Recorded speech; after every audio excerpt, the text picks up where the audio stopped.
যে মারতেছে তাদের কাজকর্ম স্পষ্ট ভিডিওতে ধরা পড়ছে, কেন তাদের বিচারের আওতায় আনা হচ্ছে না? প্রশাসন কি করছে আসলে? কারণ আমাদের মতো অনেক মেয়েদের গল্পই আপনারা জানেন না, আপনারা সেটা ফোকাসও করেন না। আমাকে মাথায় রড দিয়ে একটা আঘাত করা হয়, আমি তখনই জাস্ট পড়ে যাই। ভাবছিলাম যে তখন হয়তো ভেবেছিলাম যে মরে গেছি, আমি আর বেঁচে ফিরবো না। কারফিউ জারি করা হয়, আমি ঠিক মতো কোনো ড্রেসিং করার মতো কোনো হাসপাতালেই পাচ্ছিলাম না। আমরা যখন 15 জুলাই ভিসিতে অবস্থান করি, তখন ছাত্রলীগের অনেক নেতাকর্মী আসে আমাদের উপরে হামলা করার জন্য। আমি জাস্ট আমার অভিজ্ঞতাটা শেয়ার করবো, কারণ আমাদের মতো অনেক মেয়েদের গল্পই আপনারা জানেন না, আপনারা সেটা ফোকাসও করেন না। আমার মতো অনেক মেয়ে আছে যাদের নিজেদের গল্প বলার মতো একটা প্লেসও পাই নাই বলার জন্য। আমি 15 জুলাই যখন ভিসিতে অবস্থান করি, তখন ছাত্রলীগের নেতাকর্মীরা, ছাত্রলীগের ভাড়া করার টোকাই যারা ছিল, তারাও সেদিন এখানে অবস্থান করতেছিল।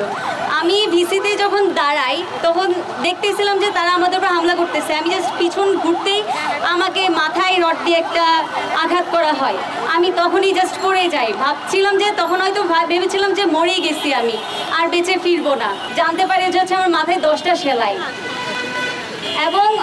এবং আমার এরকম পরিস্থিতি ছিল যে আমি অলরেডি 2বার বমি করেছিলাম। মানে ডাক্তাররা অনেক রিস্কি ছিল যে আমি আদৌ বাঁচবো কি না। পরবর্তীতে আমার আপুর বাসায় যাওয়ার পরে অনেক ঝামেলা হয় এখানে ওইখানে।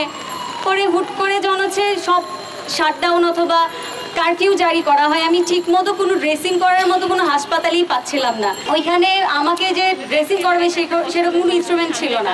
তখন আমার বাধ্য হয়ে আমার বড় আপুই মূলত হচ্ছে ড্রেসিং করাতে শুরু করে। একটা টাইমে আমার সেলাই খোলার ডেট আসে, তখন দেখা হয় যে আমার মাথায় ইনফেকশন হয়ে যায়। তখন আমি আবার হচ্ছে একটা প্রাইভেট মেডিকেলে যাই, ওইখানে গিয়ে চিকিৎসা নেওয়া হয়।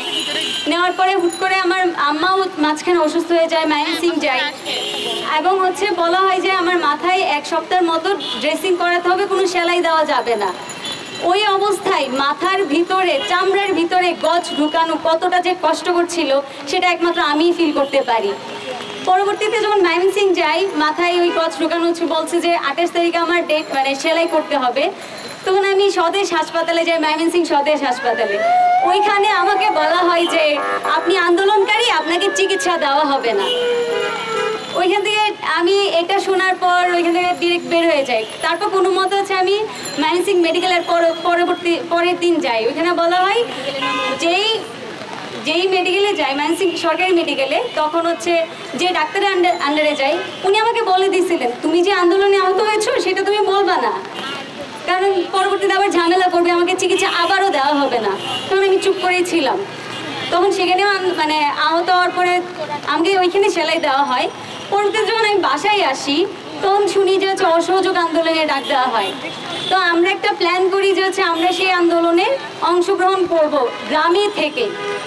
যেদিন আমরা প্ল্যান করি ওই দিন রাতেই হচ্ছে আমাদের গ্রামের যে নেতাকর্মীরা ছিল তারা জেনে যায়, এবং একটা টাইমে আমাদের নামগুলো থানায় দেওয়া হয় যে মামলা করা হবে। পরবর্তীতে এরপরের দিন তো আলহামদুলিল্লাহ আমাদের স্বৈরাচারের পতন হয়, কিন্তু আমাদের যে নিজস্ব গল্পগুলো আছে সেগুলো আপনারা শোনার মতো কেমন। এবং আমি যে আহত হলাম আমার ক্যাম্পাসের মোটামুটি কেউই জানে না আমার গল্প। আমি কোথায় বলবো, আমি বিচার কোথায় চাইবো, যেখানে বিচার এখনো পর্যন্ত, যেখানে তাদের ভিডিওতে স্পষ্ট তারা আমাদেরকে মারতেছে, ছাত্রলীগের নেতাকর্মী হোক যে মারতেছে তাদের কাজকর্ম স্পষ্ট ভিডিওতে ধরা পড়ছে, কেন তাদের বিচারের আওতায় আনা হচ্ছে না? প্রশাসন কি করছে আসলে? তারা কি চাচ্ছে আবার ওই ছাত্রলীগদের একটা শেল্টার দিয়ে তাদেরকে আবার ওই ক্লাসে ফিরে নিবে? আমি তো মানবো না। আমার আঘাত কেউ ফিল করতে পারবে না। আমার অনুভূতিটা কি, আমি যতটা যন্ত্রণা সহ্য করেছি তারা কি সেটা সহ্য করতে পারতেছে? তারা সেটা সহ্য করছে না। আমি এটার বিচার চাই।